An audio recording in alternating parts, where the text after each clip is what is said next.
Lutja e ditës së njëjtë. Me emrin e Allahut, të gjithë mëshirshmit, mëshirëplotit. Falënderimi e lavdërimi i takojnë vetëm Allahut. Me fuqinë e Tij, ai bëri të shkojë nata e errët dhe me mëshirën e Tij solli ditën e bardhë. Ai më veshi mua me ndriçimin e ditës, edhe unë jam në mirësinë e Tij.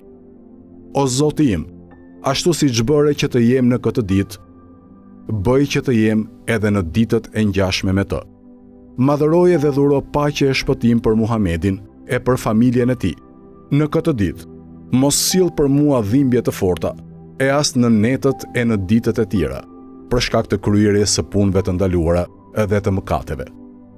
Më furnizo mua me të mirën e kësaj dite dhe me të mirën e ditës që vjen pas saj.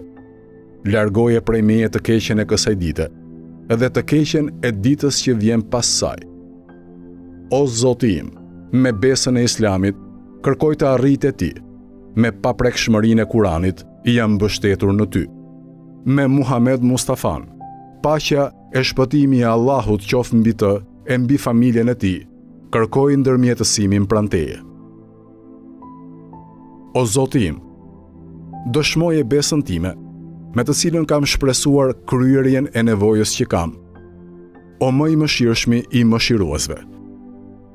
O Zoti im, për të mirën time, kryej ditën e njëjtë 5 gjëra, të cilat nuk mund t'i kryej asgjë tjetër përveç bujarisë tënde, dhe të cilat nuk i mban dot asgjë tjetër përveç mirësisë tënde. Shëndetin më të fuqishëm në bindje ndaj Teje. Adhurim me të cilin të meritoj shpërblimin tënd më të vyer. Bollok në gjendjen që jam me furnizim halal. Me sigurinë tënde, më siguro mua në ato vende ku unë kam frikë dhe më ruaj mua në fortesën tënde prej të papriturave të vështirësive e të anktheve. Madhëroje e dhuro paqe e shpëtim për Muhamedin e për familjen e Muhamedit dhe ditën e Kiametit, bëje afrimin tim me Muhamedin të dobishëm. Me të vërtet, e vetëm Ti je më i mëshirshmi i mëshiruesve.